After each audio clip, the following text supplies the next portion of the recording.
the Mishnah that we read like a few months ago, the rabbi over there said, one of the rabbis, which we're not covering it today, but he was speaking like on the lines above this. He spoke again, so to speak, or they kind of gave more of a background to what was going on the day that the two sons went to the wedding and they didn't see the Shema. And so he said over there that whenever in the Torah, whenever it says that the mitzvah is until midnight, in reality, it's until sunrise. And the reason the rabbi said until midnight is because they want to put a fence around the Torah and say to keep people away from transgressing. Okay.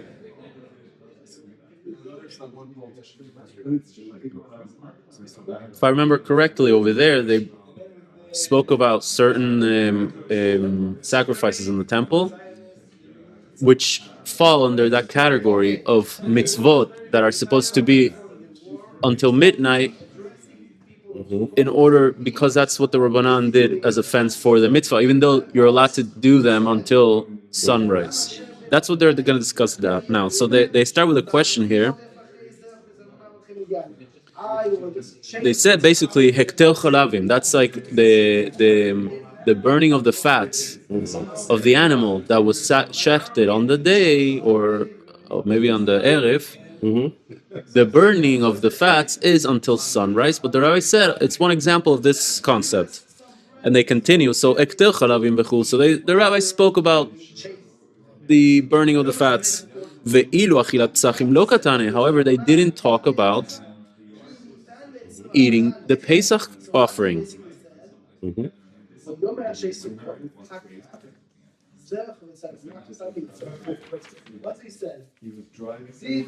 Okay. Ken. Urminhu. And then the rabbi said, Urminhu, basically, every time you see that word, it means that they're comparing it to other Mishnayot or even other Berachot. Berachot is the same as a Mishnah, even though it wasn't written down as a Mishnah. So they kind of brought it on later. Rabbi Yehuda Nasi didn't compile every single Mishnah. He tried to, but he had a very specific method for what he wrote and why he wrote it. Occasionally they bring a baraita, which is in the same legal weight, it weighs as much legally as a Mishnah. Over here, I don't know which one it is. I'm not going to look it up in the explanation, but it's either or. Basically, they're saying we learned somewhere else. Kriyat Shema Talvid ve'alel b'leilei psachim va'achilat Pesach mitzvatan ad she'alamu l'shachar. So they're saying all these. Didn't we learn somewhere else that Halel on the night of Pesach and eating of the Pesach Korban, the mitzvah is until sunrise. The question being, why didn't in the original Mishnah at the beginning of this Masechta, why didn't they also remind us of that? Why are they only reminding us of the Hektel Chalavim, which is like an everyday thing? Amar Rav Yosef lo kasha. So Rav Yosef says it's not a contradiction. It's not that we missed something here. Rabbi Elazar, ha Rabbi Elazar ben Azaria, ha Rabbi Akiva. So it's saying it's not that we missed something or that's 100% maybe how the psak is. The reason perhaps is because it's two opinions really. Whether it's until midnight or until dawn, for the Pesach specifically, for Pesach Korban, it's two opinions. One is of Elazar ben Azaria, Rabbi Elazar ben Azaria, and the other one being Rabbi Akiva. So I thought of making a diagram for this, and then I decided not to because sometimes it's better to do the diagram in your head, and that's sort of like, it's a good idea. It's part of learning also. So at this point, imagine a diagram with the two rabbis on both sides, and they're going to kind of branch out from there. What does ha mean? This. Ha means this in Aramaic. So because Rabbi Yosef said ha. Also, lo kasha. And Rabbi Eliezer ha. So basically, without getting too much into it, what they're trying to say here is, why wasn't the Pesach included as one of the things that you should do until sunrise and not until midnight? What they're really trying to say is it one of those things or not? That's what they're really asking. So the rabbi is saying lo kasha because he's not answering really. All he's saying is it's two opinions. It's two opinions. This meaning until midnight, Oh, or in this Rabbi case, Yosef is saying Rabbi Elazar said this, and Rabbi Akiva said that. yeah, exactly. Okay. Exactly. So he didn't really answer the question. He's just saying the reason it's like left open, so to speak, and it wasn't included in the original Mishnah at the beginning of the Masechta, is because it's an open machloket, so to speak. It's two opinions. One, and we're going to see what they are. Rabbi Eliezer ben Azaria had Rabbi Akiva. Okay, so two rabbis. So now at this point, you have in your head a diagram of the two rabbis, and from there we branch out. The Tanya, and so now he explains what the machloket is. The Tanya, ve'achlu et habasar b'layla hazeh. Because it says, I believe in the pasuk. In the pasuk it says in Sefer Shemot, ve'achlu et habasar b'layla hazeh, that you shall eat the meat of the Korban Pesach on this night. That's what's written. So from that one pasuk, Rabbi Elazar ben Azaria Omer, again the rabbi in the diagram, Rabbi Elazar, he's saying Ne'emar kan balayla hazeh, because this pasuk says halayla hazeh, those two words, and somewhere else in the Torah it says ve'ne'emar lehalan, that means somewhere else, ve'avarti be'eretz Mitzrayim balayla hazeh. Somewhere else in the Torah it says Hashem is saying that he's going to go through all Mitzrayim, he's going to wrath over Mitzrayim on this night.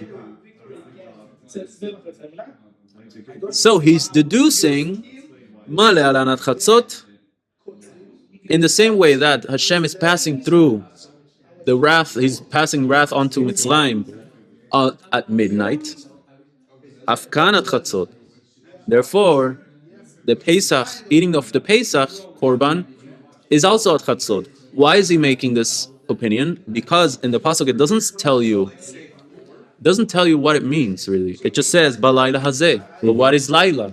We have a machloket on that also. Right. Is it till midnight or is it till sunrise? Exactly. So 3 watches or 4? what he's trying to do is trying to take that as like I don't know if you ever did computer like coding, that type of thing. No. Yes. No. When it was like, Math. I know what coding Okay, is. math, a variable. So he's like taking that as like a piece, and then he's trying to find that piece somewhere else and extrapolate and bring it back to over here. Okay, ועברתי בעצם די בלילה הזה, מה להלן החצות, אף כאן החצות. Okay. And so what would be the second opinion? אמר לי רבי עקיבא. So the opinion of Rabbi Akiva is, והלא כבר נאמר, בחיפזון, עד שעת חיפזון.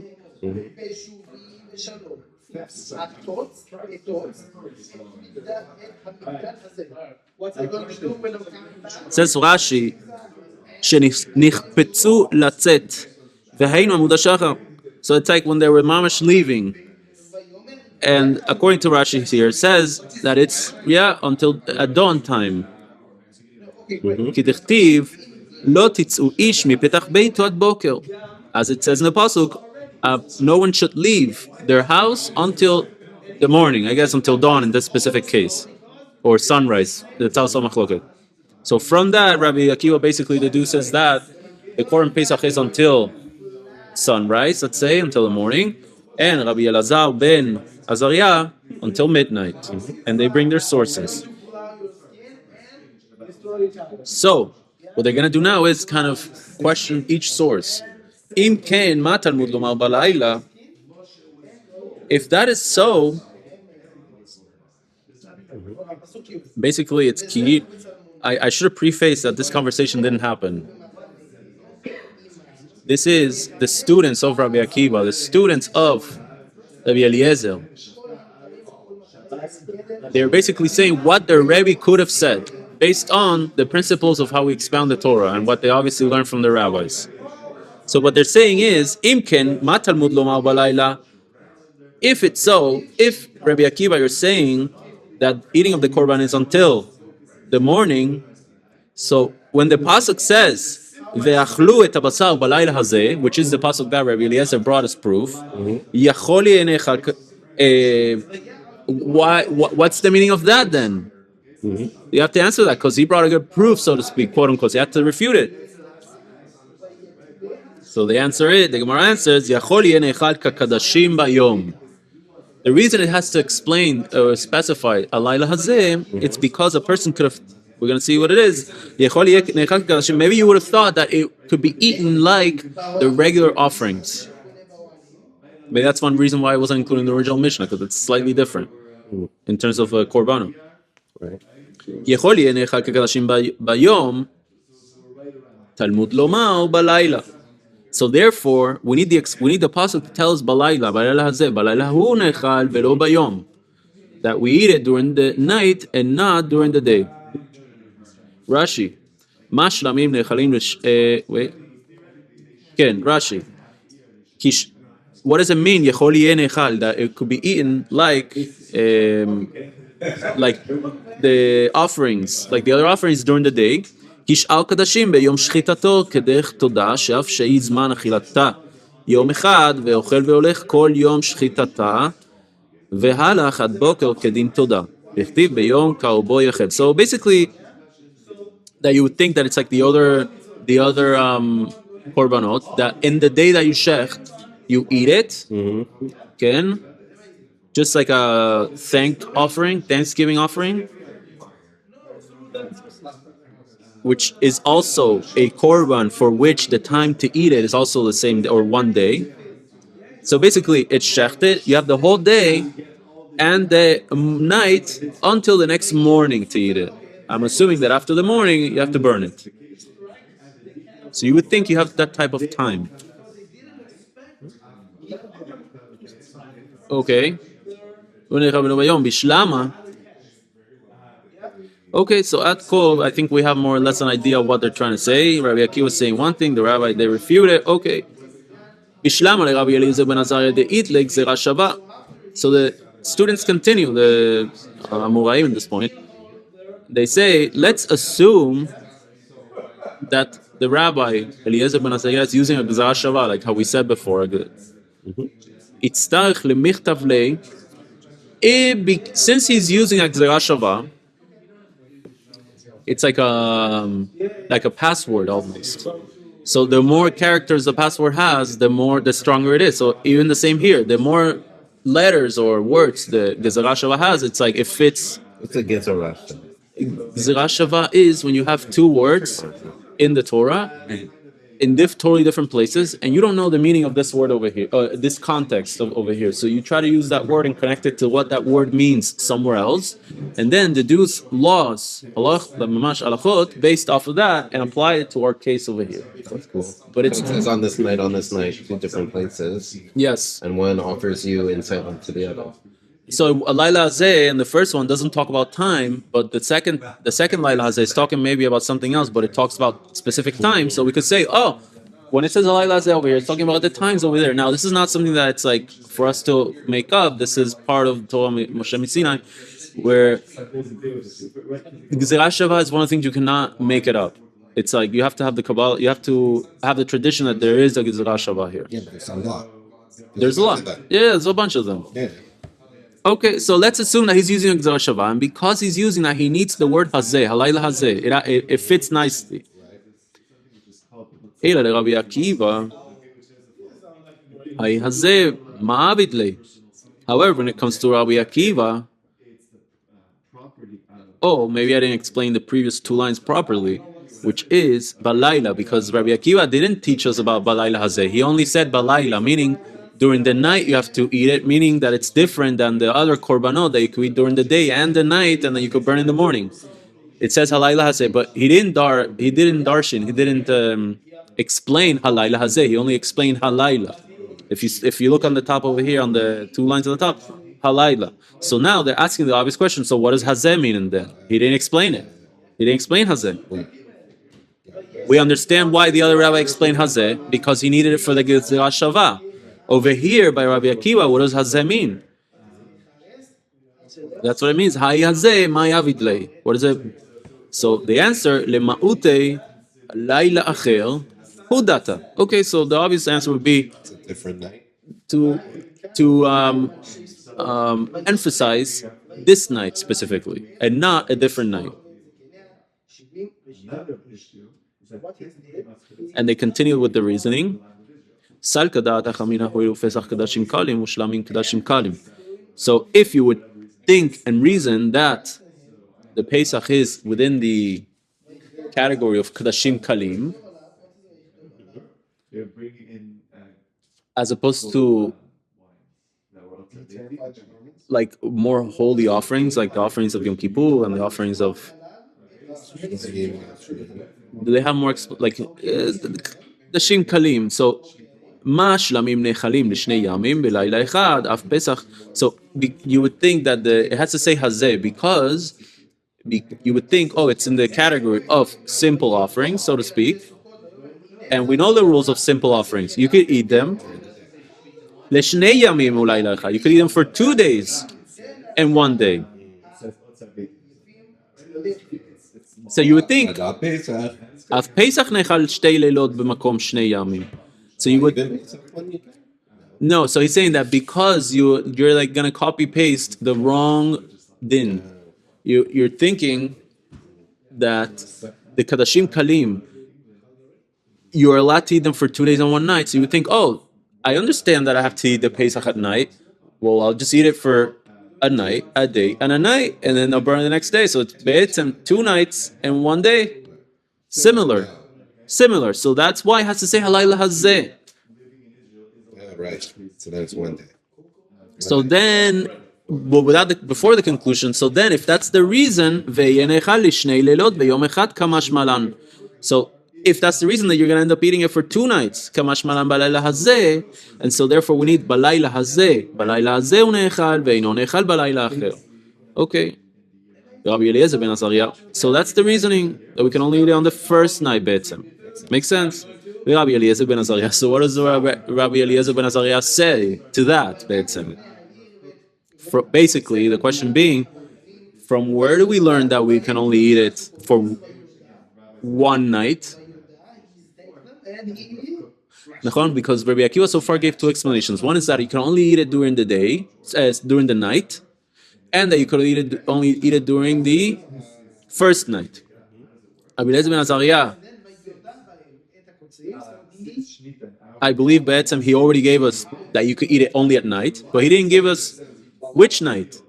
If technically you could eat it, technically speaking, you could eat it for 2 nights because of the Kadashim Kalim. I'm not saying that's how it is, but from where does he learn then? Milotatu ad boker. Nafka.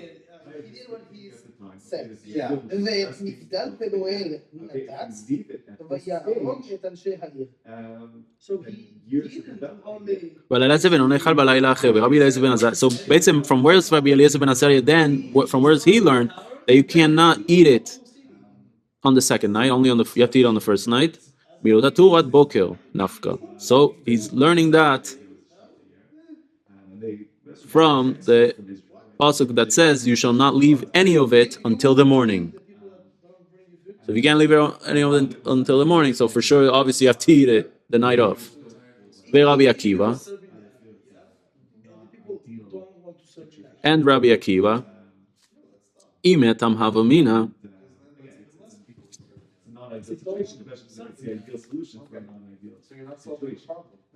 כן, מסקנה זו שאם אסור להשאיר מקורבן פסח עד בוקר, ודאי שאי אפשר להותיר ממנה עד לילה השני, ואין צורך להדגיש שפסח נאכל רק בלילה הראשון. So the rabbi adds here that obviously if, okay, ורבי עקיבא מה הוא אומר, אם יש שם בפסוק זה שציין הרמינה, okay, ורבי עקיבא, from where does Rabbi Akiva learn? What does Rabbi Akiva learn from that pasuk? Milot hatu at boker. So now the pasuk that I bring, now he's giving it to Rabbi Akiva. What did he learn over there? Imetam hamavina. He could have technically said, "My boker." What is morning? Boker sheni. He could say, "Milot hatu at boker." Could be boker sheni. So how is that the proof that Rabbi Elazar is using to prove that you have to eat it on the first night?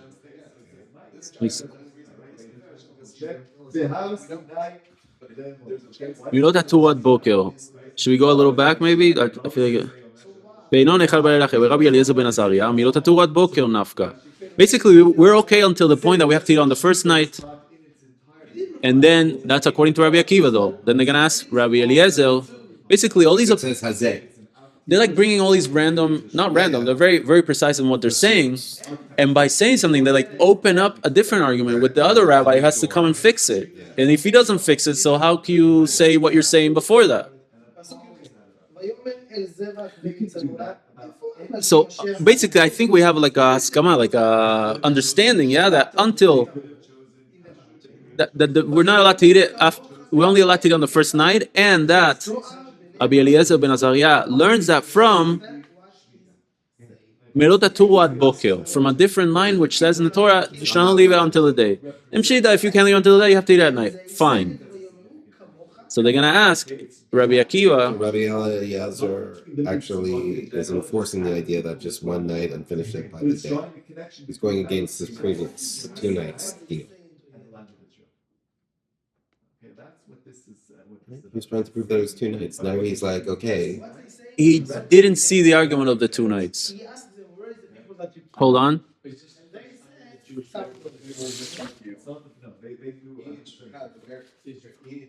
They came from your family. I was built in, right? And then he says, they were my brothers from my mother. See, it says the Gemara now must explain how Rabbi Elazar knows this. Knows what? That it may not be eaten any other night. How does he know this? And then he quotes that pasuk, and you shall not leave it until the morning. Now the Gemara must explain why Rabbi Akiva did not derive the exclusion of a second night from that.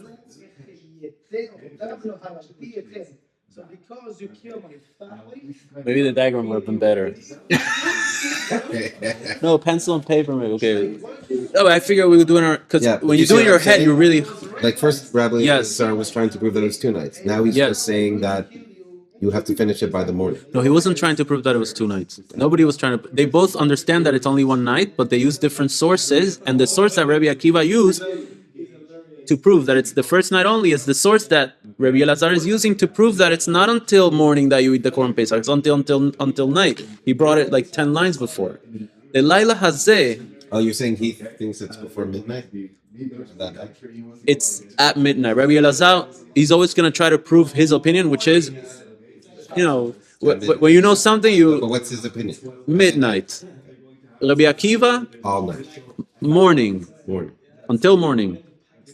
The thing is that Rabbi Akiva is deriving that you should only eat it on the night of and not on the second night from a pasuk where Rabbi Elazar already brought. So that's the reason why now they're asking Rabbi Elazar, what do you think about the source that Rabbi Akiva, or what do you think about what Rabbi Akiva learns from Halayla Hazeh, which is according Halayla Hazeh to you? It's fine. I agree with everything that you're saying, but this book says,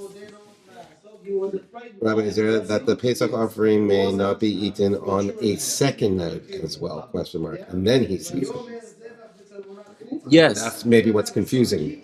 Okay, so here's what's going on. We have the two opinions. Yeah? This is what I'm telling you. This is the 2 opinions, yeah? Rabbi Elazar says, Halayla Hazeh. Future, I work better With diagrams, we might need a board, like a little board. Okay. I think a board will be very useful. It's very useful. It's hard to draw diagrams not like before the fact because I don't know. It's hard to understand like where the question would be. Right now, I know exactly what I would need to draw, but beforehand, I wouldn't know. Rabbi Elazar, he says until midnight. Let's start with him. He says until midnight. Why until midnight? What's the source that he has for that? Well, I don't know because Halayla Hazeh. Let's start. No, I'm going back 10, 15 lines. Halayla Hazeh. Hazeh means that. So what do? They ask Rabbi Akiva, what does Halayla Hazeh mean to you? This is not what the Gemara says, but that's how I'm understanding it. What does it mean to you? He says, Halayla Hazeh doesn't mean until midnight. It means on the first night, not the second one. Can you repeat that sentence again? Rabbi Elazar says until midnight. What's your source? Halayla Hazeh, the pasuk that says that. It just means first night. So they show that to Rabbi Akiva. He says, look, it's until midnight, not sunrise, because it's until Halayla Hazeh. So what are you talking about? Halayla Hazeh doesn't mean until midnight. It means that it can only be on the first night, not the second night. And then they ask, so what's your source? That's the next question. So then Rabbi Elazar ben Azaria, from where do you learn that you can't eat it on the second night, only on the first one? You need a new pasuk here, because the one that you already used it for something else. So you need a new one. Milotatu ad boker nafka. So I'm learning that from Milotatu ad. And so at this point they're gonna say, well, we have to show that pasuk to Rabbi Akiva. Like they showed the first pasuk, now we're gonna show him the second one that you brought in, right? So that's what it says, Rabbi Akiva. So they almost answer for Rabbi Akiva. Rabbi Akiva could just say, my bokel sheni. They show him the pasuk. He said, "Well, which boker? Boker could be the second morning, meaning you could burn it on because it's like a kadashim kalim. So technically, not really, but you could think that you could eat it for 2 days and 2 nights, whatever, and then burn in the second, burn afterwards. The point being that Rabbi Akiva is saying, my boker, you can't prove from that it's the first night. You have to prove from halayla hazeh, which means that if you can't prove from halayla hazeh, you cannot use halayla hazeh as the proof for midnight. That's the round trip.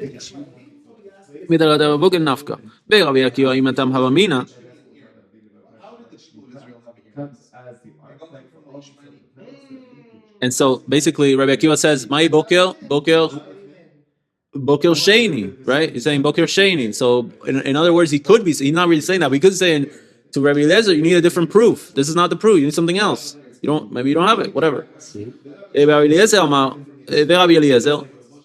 So what does Rabbi Elazar say?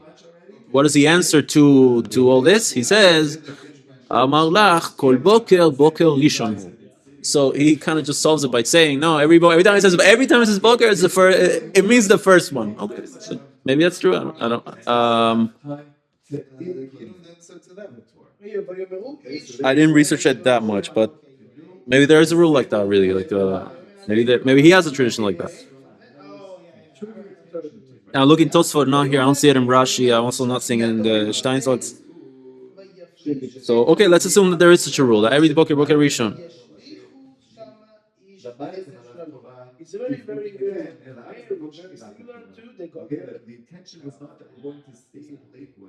Okay. Now they're gonna switch gears and they're gonna say,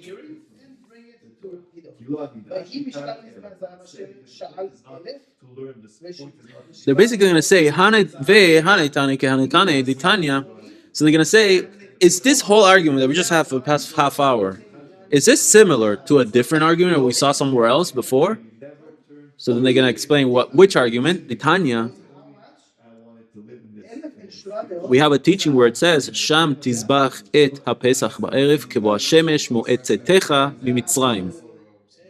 The pasuk says that we shall over there shech the Pesach in the erev, in the evening, during sunset, during the time which you left Mitzrayim. So in a way, you could just fly through that and not really notice that there's 3 times in there. Right? Just read it in Zil, right? I'm trying to understand the 3 times. In the afternoon, on the 14th, you slaughter. And then when the sun descends, you may begin to eat it. And then at the appointed time of your departure from Egypt, you burn it. It wasn't what? People's fault. They never had it. They were Baboker. Basically, you read Rashi. That's straight from Rashi. What he says there. Baboker who, and then he continues to say, in the morning nasa notal, and in the morning it becomes noital, meaning it's like notal. It's I don't know the rules around that, but you have to burn it. It's burnable, and it might be like a nota said to leave it nota, and there's punishments. It could be like that. It can be very detailed. Shegias man sreifa. And so he says that it becomes noital already on the first morning of Pesach, but because we don't burn during Pesach holiday, we wait until during Yom Tov. We wait until the next day to burn it, but it's noital. Okay. But there was always fire in the Yeah, but the act of burning it can get not on Yom Tov. Okay, so they're asking, is the machloket here the same as the other machloket? Rabbi Eliezer Omer, which over here Rabbi Eliezer, maybe it's the same Rabbi Eliezer or a different one, no? Omer ba'erev ta tzoveach. So one opinion says, Rabbi Elazar, he says, ba'erev, שבעים פנים יוצא ירחו, כי נשים רבות היו לו, ופי it's not in this Rashi, maybe it's in a different Rashi. Erev, it's an interesting explanation Rashi gave. 70 sons, and one from his beloved. 3 times mentioned in the verse are the Erev in the afternoon when the sun passes its zenith and begins its descent to the west. Kibbo Shemesh, when the sun sets, and the sunset has been its the appointed time of departure from Egypt. It was in the morning. Yes. I was looking for a language I saw, which I guess I heard about the concept years ago, and then I found it, I think it was yesterday or today, and then I was like, whoa, that's cool. Anyhow, but it has to do with the shadow over your head, that the sun is over your head, and then when the shadow starts to be born, so to speak, on the other side, so that's I like that word. much good. Zenith. Zenith. Is that what that is over there? Apex. You know, as it crosses the apex. Zenith. Okay, Zenith and Apex. Apex. Okay, I'll keep that. It sounds like a. What about climax? On its root, it's the climax. So what's the Zenith and the? All those 3 words are the same. So when they all three converge, that's Chatzot, you're saying. All those 3 words are the same. When the sun is at its highest. I thought Zenith varies depending on the, whether it's winter or summer. It does change, yeah. Its zenith changes because the path changes, but every day it's at its highest in your life. Right? Every day the sun at one point during the day is at its highest. It is for the 24 hours over you.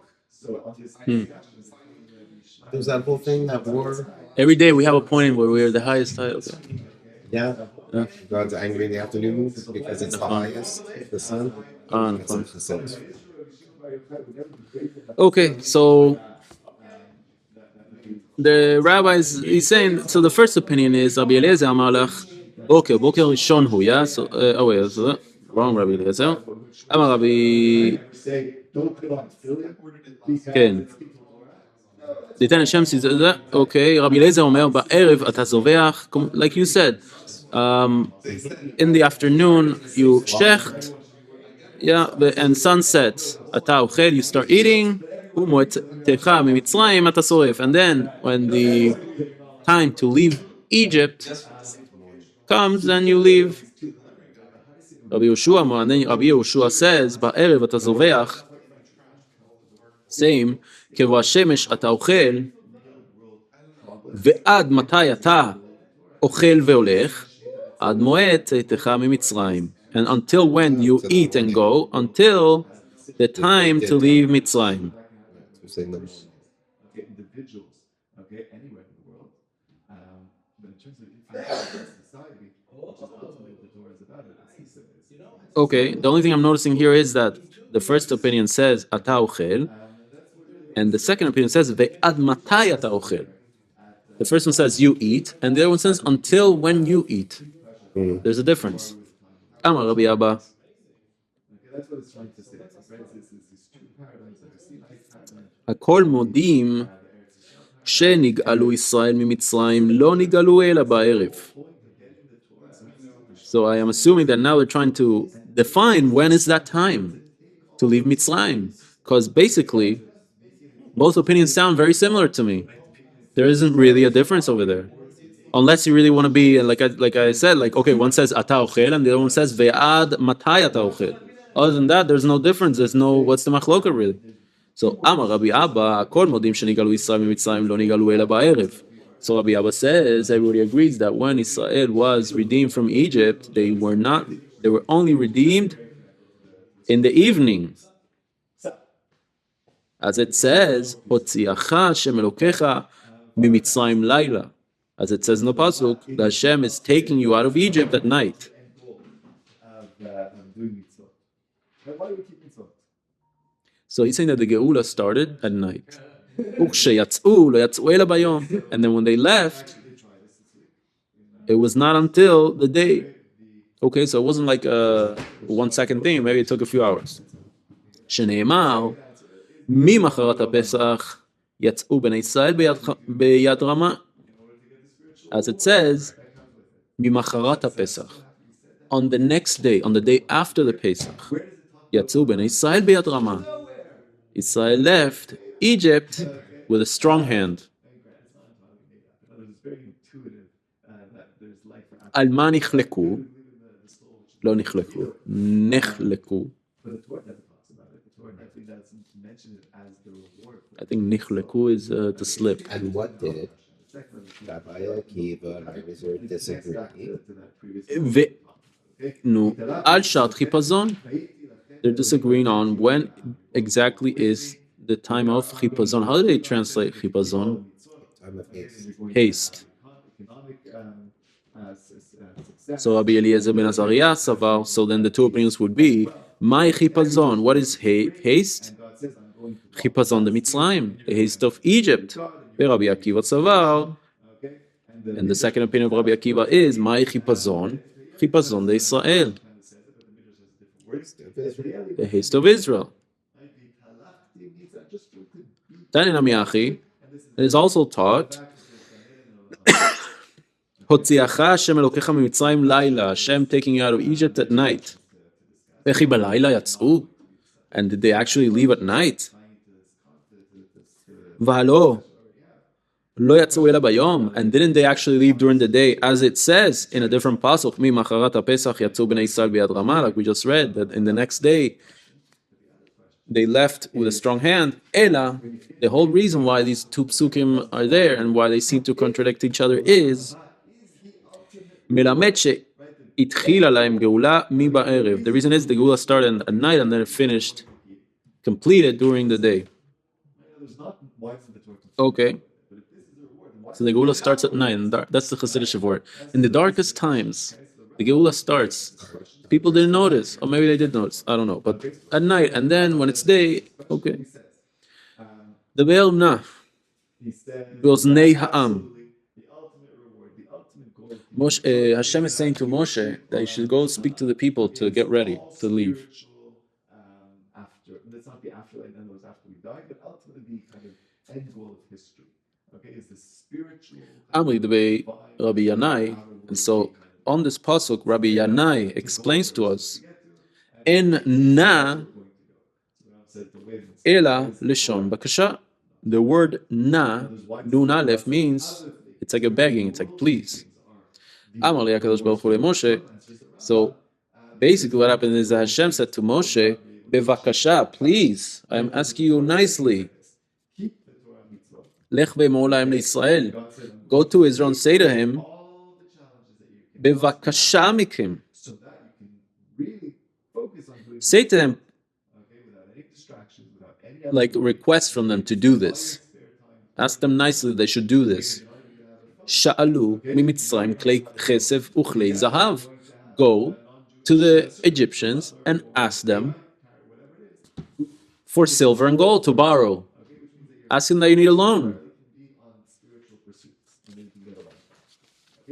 Shelo yomar oto tzaddik, so that the known tzaddik would not say vayavdum veinu otam. Abraham the tzaddik. So that Abraham wouldn't say that the part of the pasuk which Hashem said, the promise that Hashem said to Abraham, vayavdum veinu otam, when Hashem said to Abraham that his children will be slaves in Egypt, and they will be enslaved, and they will be messed with. I don't know, how does he translate it? Better enslaved, no, enslaved, and I will enslave them and I will afflict them. Afflict them, thank you. And afterwards they will depart with great possessions. Exactly. So, Not fulfilled concerning them. so if the first part was fulfilled, Abraham shouldn't be able to say that the second part was not fulfilled. So therefore, Hashem is asking Moshe to let the children of Israel know that they need to get the money to fulfill the pasuk. And so when Moshe went over there and he, gave a speech, and he made a poll, everybody came to the Shiur, and they answered him. "Ulvai shenitzeh be'atzmeinu." And so they answer him, "Alvaya, we wish that we could just get out of here. You're asking us to go and loan and do all this whole ma'aseh to get to,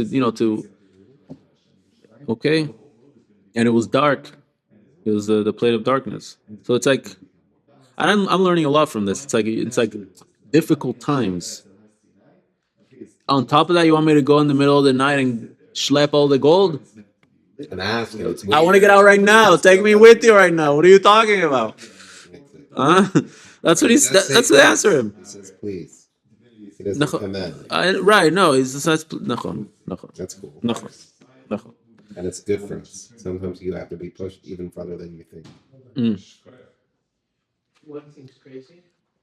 This family. משל לאדם שהיה חבוש בבית האסורים והיו אומרים לו בני אדם, and so the mashal, the example, the metaphor of what the children of Israel were going through in those days is similar to someone who's in prison, and somebody comes to them, they say to him, it's in prison.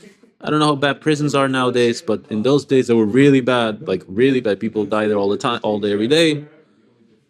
Like no food, sick and no food, no water, and sick. That's not like today where you get a doctor, you get a hospital. There's a whole system, yeah. But in those days, so asurim, by the way, it's the same word. It's like asurim is suffering. Isurim, like with a noon at the end, similar word. It's like isurim is like hardships. והיו אומרים לו בני אדם מוציאים אותך למחר מבית האסורים ונותנים לך ממון הרבה. And similar, someone wasn't, we're going to give you money, we're taking you out tomorrow. ואומר להם בבקשה מכם, please, I can't take one more night in here, take me out right now. הוציאין היום ואיני מבקש כלום, I'm not asking for anything else. So that was the mashal. Vash ilum, vayash ilum.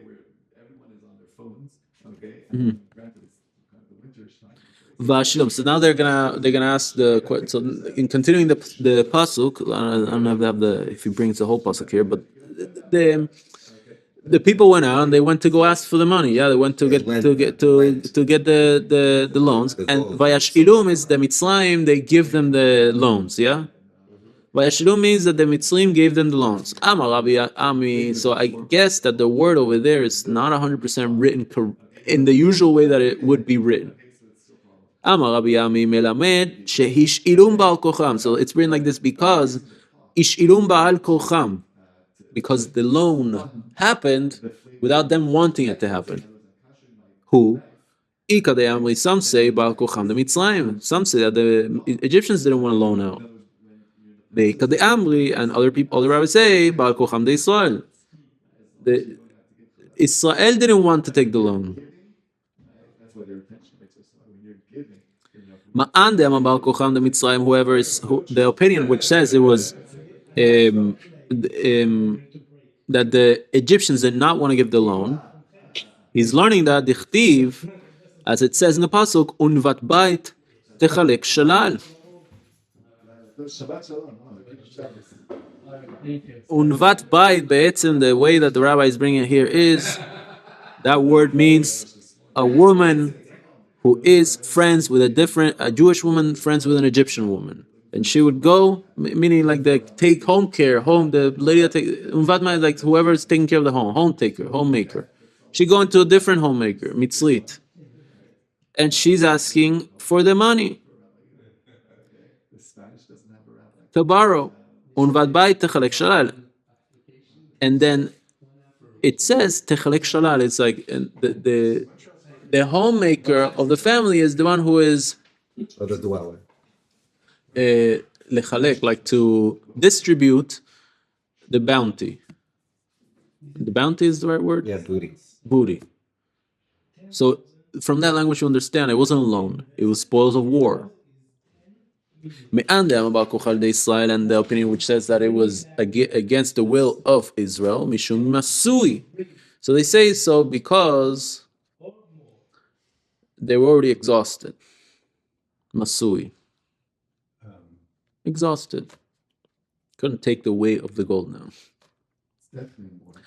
Vainatzlu et Mitzrayim. And they took advantage, or they maximized the Egyptians. They emptied Egypt. They emptied Egypt. question is if Inatzlu is also like to take advantage of. Amar Rabbi Ami melamed she'asauha. What does that even mean? Ve'inatzlu et Mitzrayim. Rabbi Ami says melamed she'asauha kemtzuda she'em badagan. drop in the ocean, It teaches us the question is again, that let's say the children of Israel made Egypt like a trap which doesn't have a bait. Metzuda she'en la dagan, a trap which doesn't have the thing inside. Kemo, it becomes you bait and it becomes pregnant. כן, תחת מצודת כדי שאיבת עופות ונלכדין, וכשאין בדגן, אין עוף פונה אליה. I'm not even sure. כך ריקנו המצרים מכל ממונם. So I'm not exactly sure how those work, but they have some type of trap and it captures birds, and you have to put something inside to capture the birds, the grain. So that's what they did. They took out all the grain. אמר רבי מלמד שעשו כמצודה, וריש לקיש אמר, and Rish Lakish said, עשאוה כמצולה שאין בדגים. כן, כמו מצולות ים, כלומר בתוך התהום אין מצויים דגים. מצולות ים, I'm understanding that as being the very deep parts of the ocean. Even though nowadays we know I guess there's no fish really down there. There's like all kinds of different creatures, but the actual fish that people eat and, like normal fish, they're not over there. בתוך התהום אין מצויים דגים, אלא על שפת הים. We only find the good fish more or less at the top layers of the ocean. And that's what we consider food. Nobody's going around fishing in the Mariana Trench and eating it. It's kind of gross. even by the very curious. Okay. Okay. I'm continuing. Ehyeh Asher, you want to go soon? It's 9:17. We could do one more line here. Ehyeh Asher Ehyeh. So when Hashem asked Moshe to go to the children of Israel, Moshe asked him, so what should I tell who sent me? So he says, Ehyeh Asher Ehyeh, that's my name. That's what he says. Moshe asked him for a name. I love that part too. Amar lo HaKadosh Baruch Hu leMoshe. So you're going to like this. So Hashem said to Moshe, Lech emor lahem leIsrael. Go and say to Israel, Ani הייתי עמכם בשעבוד זה ואני אהיה עמכם בשעבוד מלכויות. Basically, Ehyeh means Ehyeh Akshav, I will be now in this galus. And the second Ehyeh is I will be with you guys in the future galus. So Amar lefanav. And so Moshe responded, Ribono shel olam, Hashem, what are you doing? The suffering right now is enough. How could you talk to me about a future suffering? Amar lo HaKadosh Baruch Hu. So then he said to Moshe, just tell him that Ehyeh sent you. So then the rabbis get curious about another place in the Tanakh where it says also the double words, like twice the same word. Aneni Hashem Aneni. Eliyahu was asking, answer me, answer me. Answer me, Hashem, answer me. Something like that. It's in, no, it's not Sefer Eliyahu. It's in, Kings. Sefer Melachim. Yeah. The famous episode with in Carmel and Haifa over there, there's a cave. I don't know if you've been. There's a cave. They say it's the cave of Eliyahu. It's like a spot you can go visit, and there's parking. Okay, I think they even improved it. They have like an actual welcoming center and everything. Anyhow, coffee, snacks, minion. Okay, so you could put your tent outside over there by the tree. You could spend Okay. Anyhow, so the point is, So is it a similar case? Why does it say the same word twice? Why did Eliyahu say the same word? אמר רבי אבייהו, למה אמר אליהו הנני שתי פעמים? מלמד שאמר אליהו לפני הקדוש ברוך הוא, ריבונו של עולם. So we're learning from this that Eliyahu said two things. The first one is, הנני שתרד אש מן השמיים ותאכל כל אשר על המזבח. The first please make the actual thing happen, like the fire coming down, consuming the offering. The הנני, and the second הנני is, שתסיח דעתם כדי שלא יאמרו מעשך שפים הם. So the second ending is, please, once they see that, they shouldn't assume that I'm doing magic. They should kind of, Yeah. again, and why was he asking for that? Because it says, "Ve'ata hasivota et livam achoranit." So he was implying, you turn their faces. Shabbat shalom. You turn their faces away from you. If you turn their face away from you, their hearts away from you, it's in your power to turn them back to you.